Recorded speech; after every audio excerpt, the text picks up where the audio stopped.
Hello বন্ধুরা, সাথীস lovely কিচেনে সবাইকে স্বাগত জানাই। আজকে রান্না করেছিলাম আইড় মাছের সুন্দর একটি স্বাদিষ্ট রেসিপি। আসো আমার সঙ্গে থাকো এবং রেসিপিটি 8 পিস আড় মাছ নিয়ে নিয়েছি ধুয়ে পরিষ্কার করে।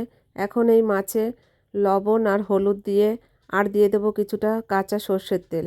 এবার সব কিছু একসঙ্গে সুন্দরভাবে হাত দিয়ে মাছের গায়ে মেখে নেব। আর নিয়ে নিয়েছি কিছুটা বেসিক মশলা, জিরে, হলুদ, লঙ্কা, লবণ আর গরম মশলা নিয়েছি। গোটা জিরে, গোটা গরম মশলা, তেজপাতা, শুকনো লঙ্কা। আলু নিয়েছি কেটে লম্বা করে। আর নিয়েছি টমেটো কুচি, আদা রসুনের পেস্ট, পেঁয়াজ কুচি আর কাঁচা লঙ্কা। তেল গরম হয়ে গেছে। এখন আমি এই তেলে মাছগুলো সব দিয়ে দেবো এক এক করে। আর মাছগুলো উল্টে পাল্টে ভালো করে চারিদিক হালকা লাল করে ভেজে তুলে নেব।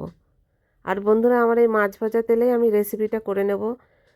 তাই এখন এই মাছ ভাজা তেলের ভিতরে আগে যে আলুটা কেটে রেখেছিলাম সেই আলুটা দিয়ে দেব।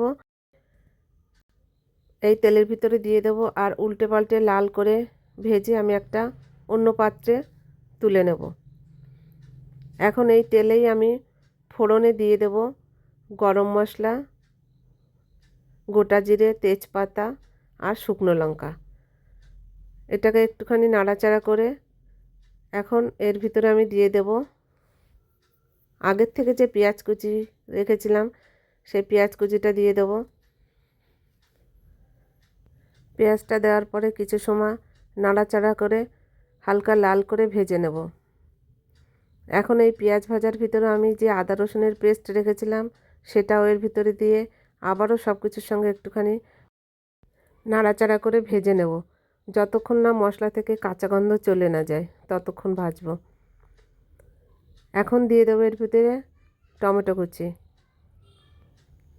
টমেটো কুচি দিয়ে একটু ভাজা ভাজা করে এখন এর ভিতরে আগের থেকে যে গুঁড়ো মশলাগুলো রেখেছিলাম সেই গুঁড়ো মশলাটা সব এর ভিতরে দিয়ে দেব।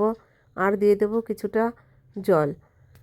এবার একটুখানি মিশিয়ে নিয়ে একটা ঢাকনা চাপা দিয়ে মশলাটা যতক্ষণ না ভালোভাবে গলে যায় ততক্ষণ আমি ঢাকনা চাপা দিয়ে রেখে দেব। এবার ঢাকনাটা তুলে নেব আর মশলাটাকে সুন্দরভাবে কষে নেব একটুখানি চিনি দিয়ে। মশলাটা আমার সুন্দরভাবে কষা হয়ে গেছে। এখন এই মশলার ভিতরে দিয়ে দেব আগের থেকে যে আলু ভেজে রেখেছিলাম সেই আলুটা দিয়ে আবারও সব একসঙ্গে সুন্দরভাবে কষবো। আলু আর মশলা একসঙ্গে কষতে কষতে মশলার সব থেকে তেল বেরিয়ে এসেছে।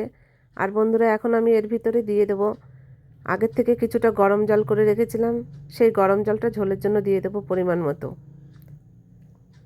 আর ঝোলটা ফুটতে শুরু করলে মাছগুলো সব দিয়ে দেব।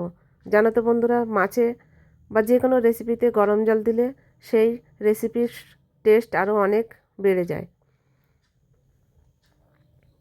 এবার এখন আমি একটা ঢাকনা চাপা দিয়ে কিছু সময় রান্না করে নেব।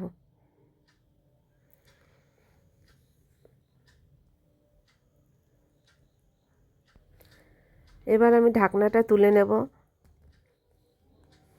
আর এর ভিতরে দিয়ে দেব 3-4টে কাঁচা লঙ্কা, পরিমাণ মতো গরম মশলা আর কিছুটা ধনেপাতা কুচি। বন্ধুরা, তোমরাও এইভাবে আড় মাছের রেসিপি রান্না করে খেয়ে দেখো। খেতে হয়েছিল ভীষণই স্বাদিষ্ট।